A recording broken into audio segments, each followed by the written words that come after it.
Good morning! Kasi si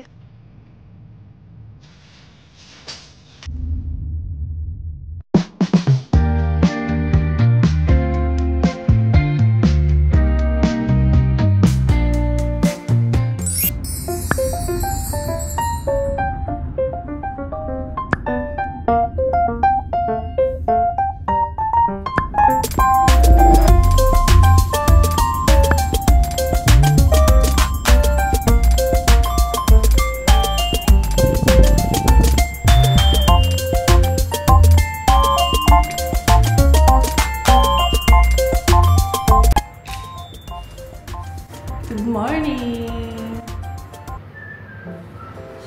Ang aga natin today, guys. So, samahan niyo pa ako today sa work. 19.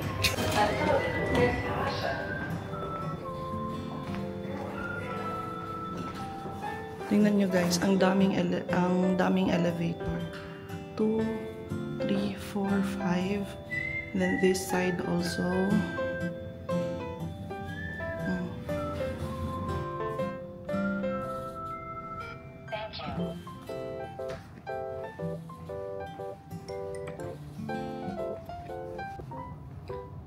So, welcome to my office.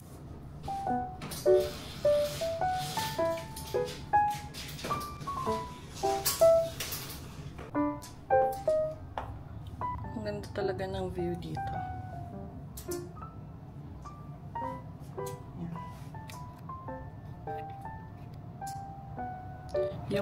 Kung nakikita nyo yung white na yan, guys. Yan. Galleria Mall na yan. Diba? And I think if doon na side, doon, ano na yun siya? Ay, doon pala. Parang doon ata.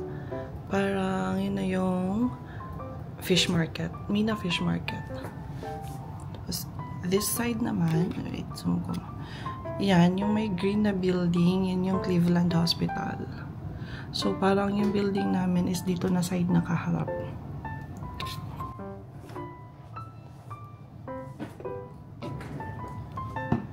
So, good morning.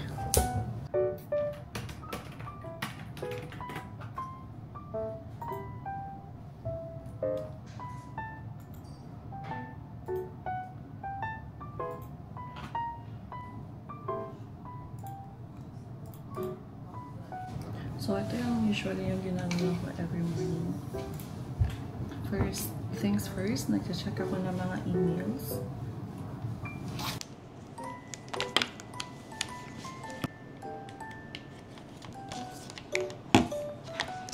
Sinlobat ako kahapon, guys.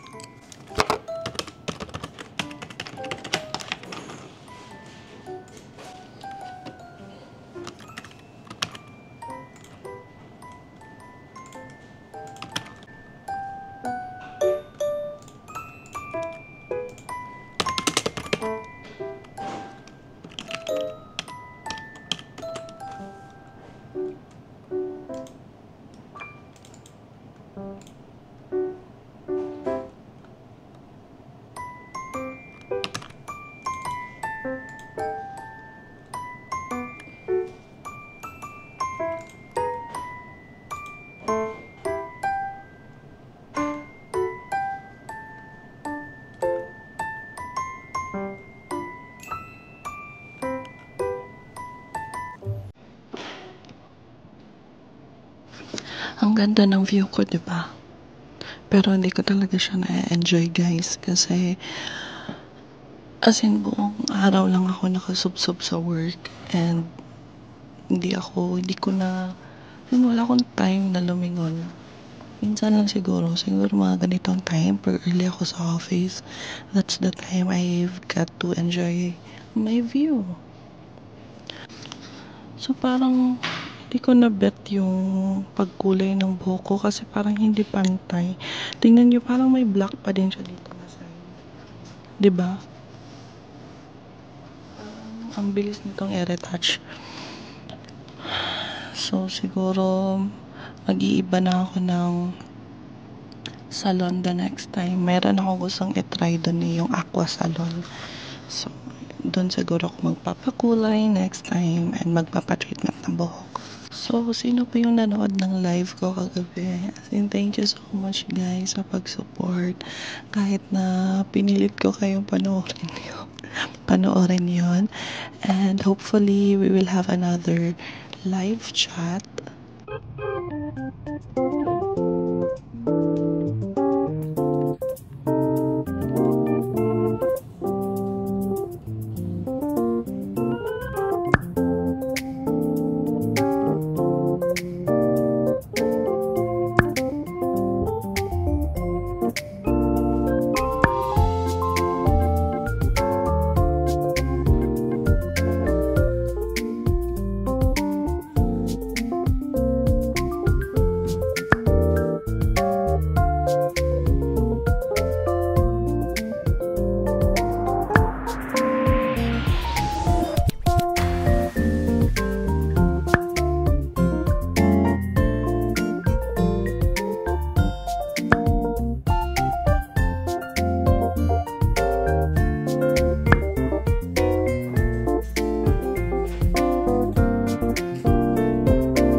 So guys, nag-aantay na lang ako ng uwian.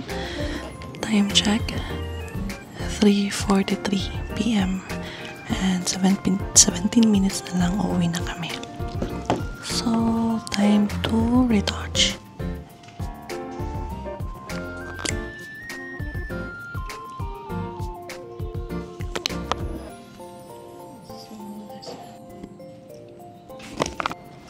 Sinasarado ko na pala yung nasa likod ko kasi pag mga ganitong oras guys, sobrang init as in.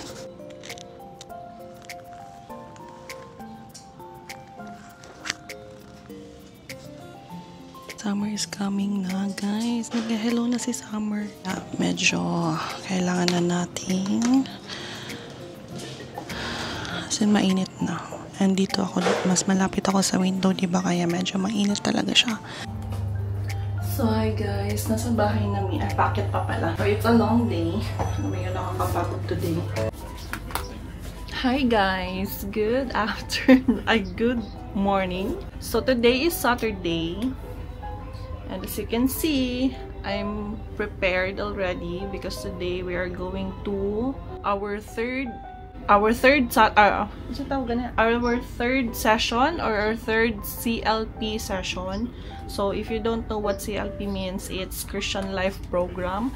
So kasi kami ng husband ko gusto namin maging member ng Couples for Christ. So para maging official member ka ng Couples for Christ, you have to attend that 8 weeks CLP sessions. So today is our third day and every Saturday lang siya guys. Then after that, on our 8th final CLP session, it will be our dedication day. So before we'll go, actually dito sa Abu Dhabi, may susundo sa'yo if pupunta ka na dun sa area or sa location kung saan i-held. So, as what I'm saying, dito is may susundo sa amin.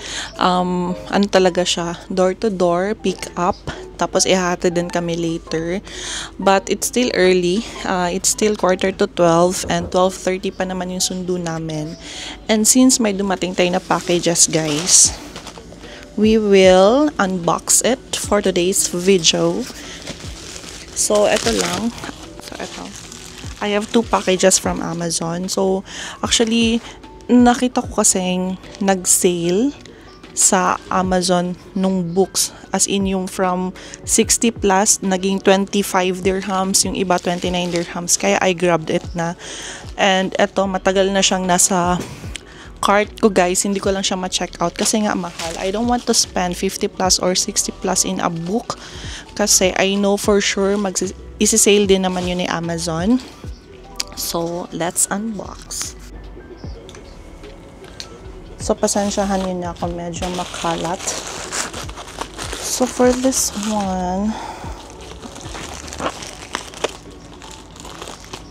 actually, matagal ko na talagang gustong basahin to and bilhin to. Ayoko lang talaga mag-spend ng money na para sa libro ng ganun kamahal. Kasi si Amazon, guys, lagi siyang nagsisale. Actually, kaya ayun. And nung chinek ko yung cart ko, nag-ano siya, nag-price decrease, kaya binili ko na. So, ayan, eto guys. The Love Unwritten by Lauren Asher. And she's also the author of the Billionaire Boys the Lakefront Billionaires pala, Billionaire Boys Club tuloy, ano to, PHR. So, she's the author of this. And second book to ng Lakefront Billionaires naman. I've already read the first book, which is the Love Redesigned. So, it's gonna be on my March book review, guys. So, eto. So, this will be our TBR for May. This will be in our TBR for May. And 600 plus pages siya. So, the second book is The Nightingale by Christine Hanna. So, if you've been watching my previous vlogs, diba, lagi ko na talaga minimension to, si Christine Hanna ng The Nightingale. And the last time we went to Kinokuniya bookstore, meron nga doon, diba, nagdadalawang isip akong bibilhin ko siya. But that time kasi the book was 62 dirhams, if I'm not mistaken. Pero eto, nabili ko lang siya sa Amazon this time ng 29 dirhams. So, ginrab ko na siya, guys. Though, same talaga siya nung nasa Kinokuniya bookstore. Ang gusto ko kasi yung isang version nito na yung parang may isang edge dito sa gilid. Pero since hindi yun naka-sale, so eto na lang yung binili ko. Yan. So, let's unbox the last package.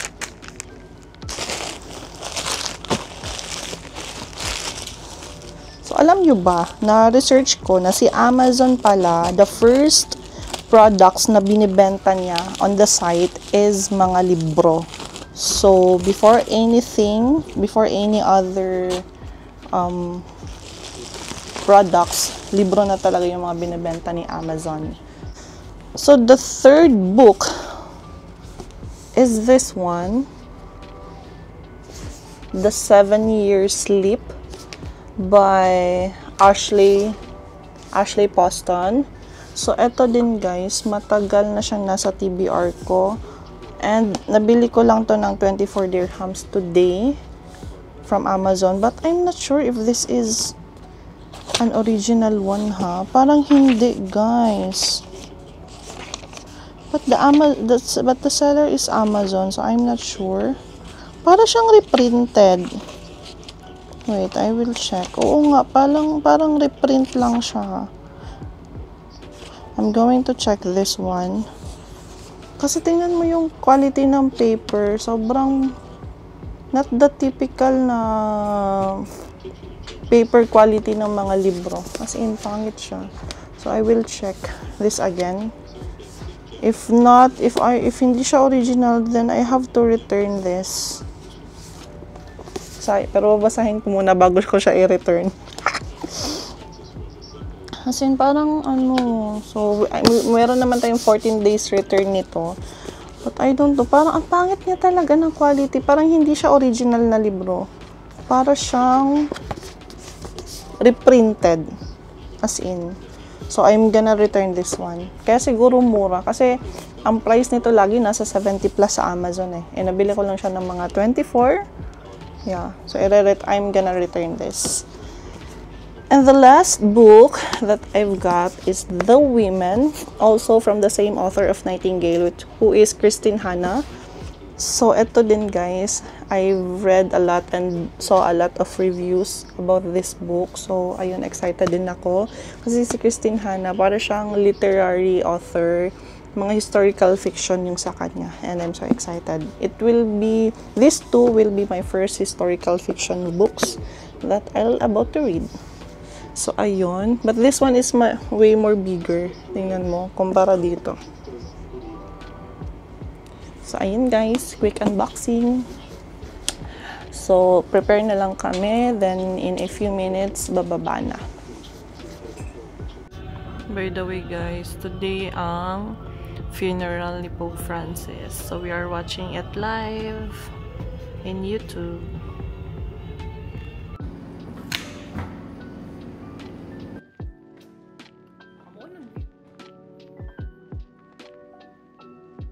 Oh, hi guys. Guys.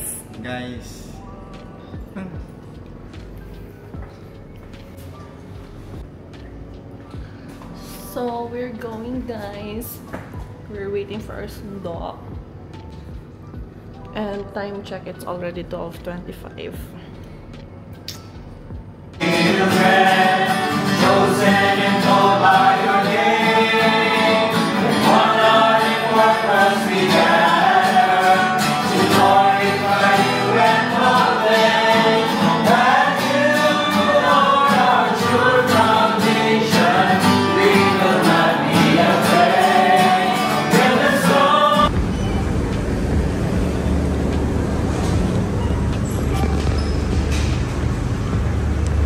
Okay, so we are now here in Spanish, guys. Bibili kami ng iulam namin tomorrow morning for breakfast because magbe-beach kami with friends. Alright guys, di na ako nakapag-update. So,